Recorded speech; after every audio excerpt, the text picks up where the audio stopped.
حضرت عبداللہ ابن عمر رضی اللہ تعالیٰ عنہ بیمار ہو گئے، شدید علیل تھے، طبیعت مبارک میں کمزوری آ گئی، کچھ کھانے کو دل نہیں کرتا تھا، گھر والے بار بار کہتے کچھ کھا لیجئے کچھ کھا لیجئے، نہیں کھاتے تھے۔ بالآخر حضرت نافع آپ کے غلام تھے، ان سے کہنے لگے کہیں سے مچھلی مل جائے نا تھوڑی سی تو میں کھاؤں گا۔ تو کہتے ہیں میں سارے مدینے میں ڈھونڈتا رہا، مچھلی نہ ملی، اگلے دن بھی ڈھونڈی تو نہ ملی، تیسرے دن بھی ڈھونڈی تو نہ ملی، تو فرمانے لگے یار بس چھوٹی سی خواہش ہے، کوئی فرض نہیں ملتی تو رہنے دے۔ کہتے ہیں چوتھے دن مچھلی مل گئی، میں 1.5 دینار کی مچھلی لا کے حضرت عبداللہ ابن عمر رضی اللہ تعالیٰ عنہ کے سامنے جو مچھلی رکھی تو آپ نے لقمہ روٹی کا توڑا تھا، مچھلی کو لگانے لگے کہ دروازے پہ فقیر نے آ کے آواز دی کچھ کھانے کو دو۔ تو حضرت عبداللہ ابن عمر نے روک لیا اور ہنسے۔ کئی دفعہ دے ہم بھی دیتے ہیں پر ہمارا چہرہ دیکھنے والا ہوتا ہے، اتنے ہم غصے میں ہوتے ہیں، دے دیتے ہیں، لیکن جو کھلوٹیں ہوتی ہیں نا چہرے والی وہ گنی نہیں جاتی۔ ہنسے، فرمایا دیکھو میرا اللہ کتنا کریم ہے، وہ مجھے بچانا چاہتا ہے، اٹھا بار دیا جا کے۔ تو خادم اب حکم کا پابند تھا، وہ لیت اللہ تو کر نہیں سکتا تھا، وہ گیا اور جا کے دے آیا۔ فقیر جب سارے محلے سے آٹا اکٹھا کر لیتے ہیں تو پھر ایک جگہ جا کے بیچتے بھی ہیں۔ دے آیا، وہ 2 گلیاں آگے گزرا تو میں پیچھے دوڑا گیا، میں نے کہا سچ بتا کھانی ہے کہ بیچنی ہے؟ وہ کہنے لگا جو بھی سبب لگ جائے کر جاؤں گا، آپ نے دے جو دی ہے۔ تو کہتا ہے میں نے اسے کہا کہ یہ 1.5 دینار کی میں نے خریدی تھی، اگر تو 2 دینار کی مجھے بیچ دے تو آج کل مچھلی مدینے میں مل نہیں رہی، تو میں اپنے آقا کو دے دوں گا، وہ یہی کھائیں گے، بیمار ہیں۔ تو کہنے لگا جی بسم اللہ، مجھے کیا اعتراض ہے، 2 دینار مل رہے ہیں، 1.5 کی مچھلی، اور 1.5 کی بھی کسی نے نہیں خریدنی تھی، اب تو پک گئی۔ فرماتے میں نے 2 دینار اس کو تھمائے، وہ مچھلی اس سے خریدی اور خرید کر کے میں لا کے حضرت عبداللہ ابن عمر کے سامنے دوبارہ رکھی۔ تو فرمایا یہ کیسے آ گئی؟ میں نے کہا حضور 1.5 کی خریدی تھی اور پھر فقیر کو دے دی، اب اسی سے میں 2 دینار کی خرید کے لایا ہوں، آپ قبول فرمائیں۔ تو فرمانے لگے تم نے اچھا نہیں کیا، اب اس طرح کرو 2 دینار بھی اسے دے اور مچھلی بھی واپس دے آؤ۔ عرض کی حضور کیوں؟ فرمایا تم نے قرآن نہیں پڑھا؟ حضور پڑھا ہے۔ فرمایا رب فرماتا ہے لن تنالوا البر حتی تنفقوا مما تحبون، تم بھلائی کو اس وقت پہنچو گے جب اپنی پیاری چیز راہ خدا میں خرچ کرو گے۔ امام غزالی نے لکھا ہے، فرمانے لگے دے آ۔ تو وہ حضرت نافع کہتے ہیں میں دینے گیا، دے کے واپس آیا تو کچھ پریشان تھا، کیونکہ مجھے بھی 4 دن ہو گئے تھے نا تلاش کرتے، تھوڑی طبیعت میں مایوسی تھی کہ اتنی محنت سے میں نے لایا اور آپ نے واپس کر دی۔ تو حضرت عبداللہ ابن عمر نے مجھے قریب بٹھایا، پھر مجھے تھپکی دی، فرمانے لگے پتر میں نے ویسے بھی کبھی جھوٹ نہیں بولا اور آج کل تو میں ویسے ہی بیمار ہوں، ٹائم ہی نہیں، وقت ہی نہیں، موقع ہی نہیں جھوٹ بولنے کا، میں تجھے سچ بتاؤں مجھے مچھلی کھا کے اتنا سکون نہیں ہونا تھا جتنی اللہ کے راستے میں خیرات کھا کے مجھے سکون ہوا۔ تو تجھے تو میری راحت سے غرض ہے نا کہ مجھے راحت کیسے ہوتی ہے، تو مجھے سکون ملا ہے راہ خدا میں دے، میں نفسانی خواہش پوری کر لیتا تو یہ میرا نفس کل پھر مجھ سے مچھلی مانگتا، پرسوں کہتا نہیں چھوٹے گوشت کی یخنی بھی چاہیے۔ ہم لوگ الجھ گئے ہیں، بہت بڑے قیدی ہیں اپنے آپ کے، بڑے قیدی ہیں، سارا دن اپنی خواہشات کی تکمیل میں بھاگے رہتے ہیں، بڑے بڑے سونے نوجوان۔ میں ان پہ تنقید نہیں کرتا، مجھے ان پہ ترس آتا ہے، جب میں رات کے اندھیروں میں انہیں ٹیلی فون لے کے چوکوں میں کھڑے دیکھتا ہوں تو مجھے رحم آتا ہے۔ میں کہتا ہوں دیکھو نفس کی خواہش کے پیچھے یہ کیا مثلاً آخر کیا ہے اس میں، ایک عورت کے پیچھے تباہ کر لیا اپنے آپ کو، یعنی زیادہ سے یہ کوئی مقصود ہے، یہ کوئی مقصد حیات ہے جس کو مقصد بنا لیا ہے؟ میرے عزیز بات کو سمجھ لیں، اتنا خوبصورت آدمی ہے اور اتنا اس کا اونچا قد کاٹ ہے، اور کیا کس کے پیچھے یہ بھاگا ہوا ہے؟ بڑا سمجھدار، دانشور، عقل مند آدمی، ذی روح بندہ، لیکن اس کا سٹیٹس آپ یہ ملاحظہ کریں کہ وہ 20-40 ہزار کی خاطر جھوٹ بولتا ہے، دھوکہ دیتا ہے، فریب اور فراڈ کرتا ہے۔ ہم اپنی نفسانی خواہشات کے پیچھے اس طرح بھاگتے ہیں کہ ہم اصل سے رہ جاتے ہیں۔ میری باتوں کی سمجھ آ رہی ہے آپ حضرات؟ تھوڑا تھوڑا کر کے ایک ایک کر کے ان کی باتیں کم مانیں۔ وہ ضروری تو نہیں نا کہ سویرے ناشتہ بازار سے اپنی مرضی کا تگڑا کیا ہے، بازار سے لا کے پوڑیاں چنے بہترین کھائے، اور پوڑیاں چنے ابھی کھائے نہیں، شاپر میں ڈالے ہوئے ہیں، اور وہ لے کے ابھی آ رہا ہے تو ساتھ ہی رستے سے گوشت بھی چھوٹا اچھا لگا تو 2 کلو وہ بھی لے آئے کہ پوڑیاں چنے کھاؤں گا اور دوپہر کے لیے گوشت پکاؤں گا. وہ پہلے یہ تو کھا لے صاحب, اس سے تو نجات پا لے. یہ پتہ نہیں ہضم ہوتا ہے کہ کچھ اور کرتا ہے تیرے ساتھ, لیکن وہ گوشت بھی ساتھ لے آیا. یعنی ٹیبل پہ, ناشتے کے ٹیبل پر بیٹھ کے فیصلہ ہو رہا ہوتا ہے کہ ہم نے کیا کھانا ہے, ہم نے کدھر جانا ہے. سنگیو یاد رکھو, باتوں کو سمجھو اور غور کرو. یہ تھوڑا تھوڑا کر کے جب ہم چھٹکارا حاصل کرنے کی کوشش کریں گے نا, چھٹکارا حاصل کرنے کی, کہیں جگہ سے, کسی جگہ سے اگر آپ کو تنبیہ ہوتی ہے نا, تنبیہ, اس میں بھی بڑا مزہ آتا ہے. اس میں بڑا, ہمارے ایک بزرگ تھے, تو ایک دن نا میں گیا تو کہنے لگے الحمدللہ آج میں بڑے سکون میں ہوں. میں نے کہا جی وہ کیا ہوا؟ کہنے لگے میں اپنے آپ کو بڑا پیر صاحب سمجھنے لگ گیا تھا. تو ایک وابڈا کے کسی آدمی سے کام تھا, تو میرے ایک دوست نے مجھے کہا کہ پیر صاحب اس کو ٹیلی فون کر دیں, سنا ہے آپ کا عقیدت مند ہے. میں نے اس بندے کو ٹیلی فون کیا تو کہتا ہے پیر صاحب میں عزت آپ کی بڑی کرتا ہوں پر یہ کام نہیں ہو سکتا. کہتے ہیں جب اس نے مجھے کہا نا تو کچھ بھی نہیں, تو مجھے بڑا مزہ آیا ہے, ورنہ میرا تو نفس پھول گیا تھا. میں تو سمجھتا تھا کہ جو میں کہتا ہوں ویسے ہی ہو جاتا ہے. کہتے اس نے تھوڑا سا نا مجھے لیول میں کیا ہے, مجھے مزہ آیا. یہ لوگ نا اپنے اوپر بوجھ ڈالتے تھے, یہ تھوڑا تھوڑا پیچھے ہٹتے تھے, یہ سمجھتے تھے کہ اس طرح تو ہماری تکمیل رہ جائے گی. صبح سے شام تک اگر اسی نفس کی باتیں مانتے جائیں گے تو خرابی کرے گا. دولت کا نشہ ہے بھائی, دولت کٹھی کرنے والا کسی جگہ سیر نہیں ہوتا. حسن کا نشہ ہے, حسن کا نشہ ہے. حضرت ابو بکر شبلی رحمۃ اللہ علیہ فرمایا کرتے تھے جو تیری بیٹی کو خوبصورت سمجھ کے اس کے ساتھ نکاح کرنا چاہے اسے بیٹی نہ دینا. حضرت جی کیوں؟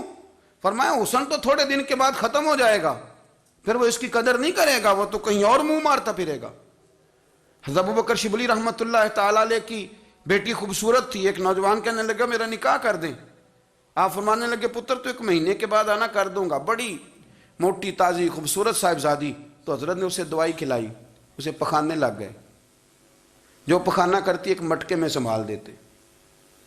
تھوڑا وقت گزرا تو وہ ہڈیوں کا پنجر بن گئی. مہینے بھر میں دست اتنے آئے کہ کمزور ہو گئی.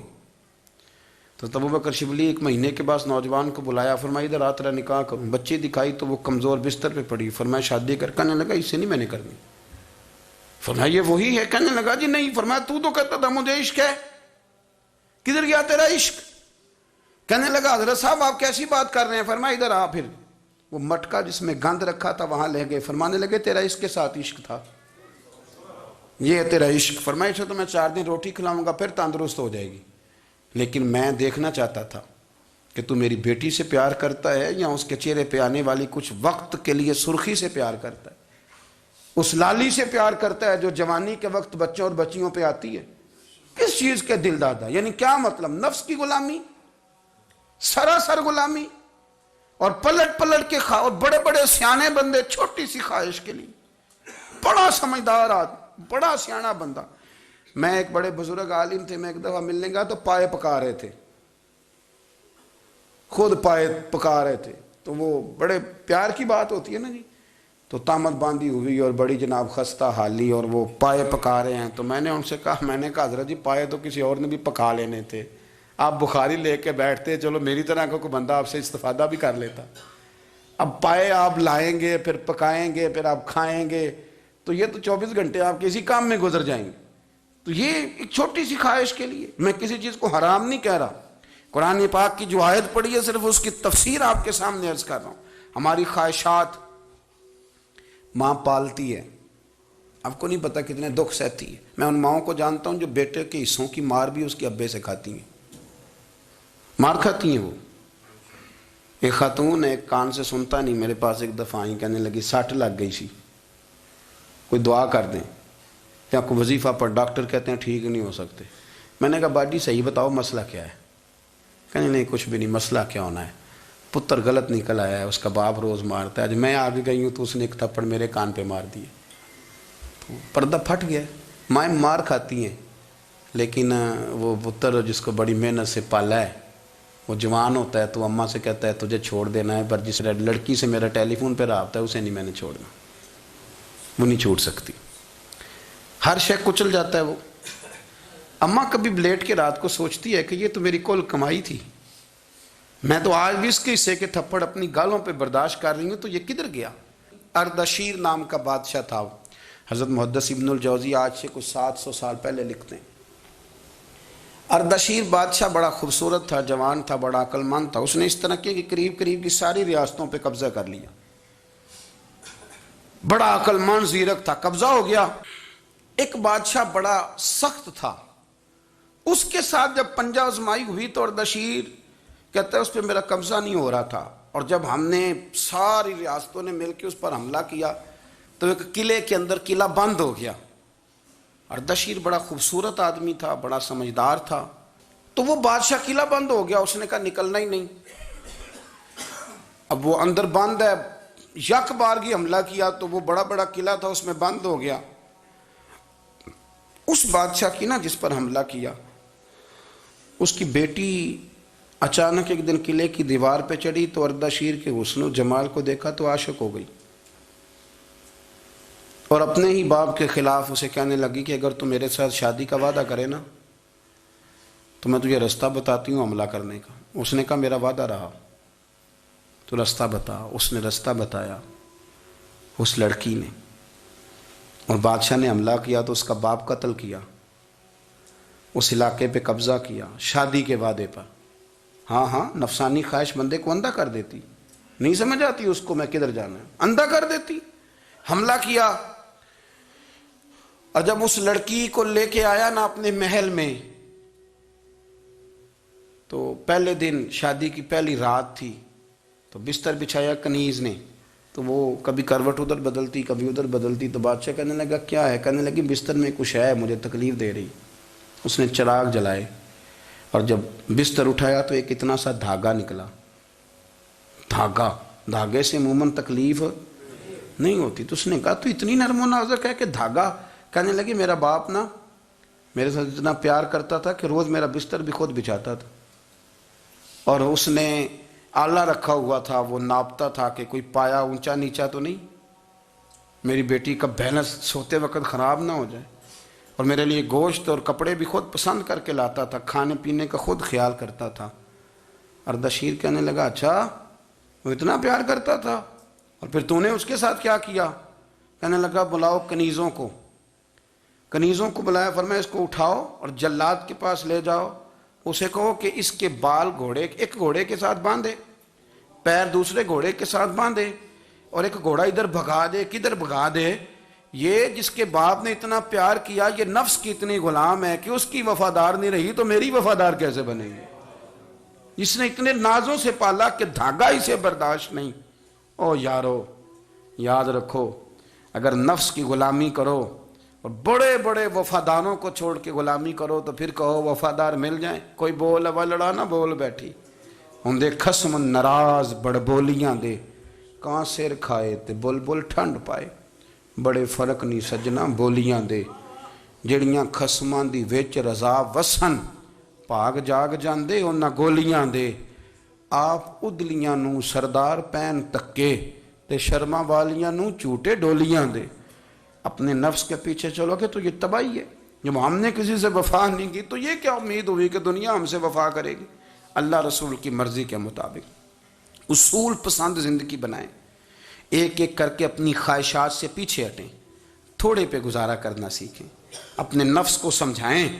ضروری نہیں کہ روٹی ہر وقت مزے کے لیے کھائی جائے، کبھی کمر سیدھی کرنے کے لیے خشک روٹی بھی کھا کے دیکھو، کبھی سادہ کھانا اس پہ بھی اکتفا کرو، کبھی تھوڑا کھر کے اچھے طریقے سے سادے کمرے میں بھی اللہ کو یاد کر کے دیکھو۔ نفس کے پیچھے نہ بھاگیے گا، تباہی کرے گا۔ رب کریم سمجھنے کی توفیق رفیق عطا کرے۔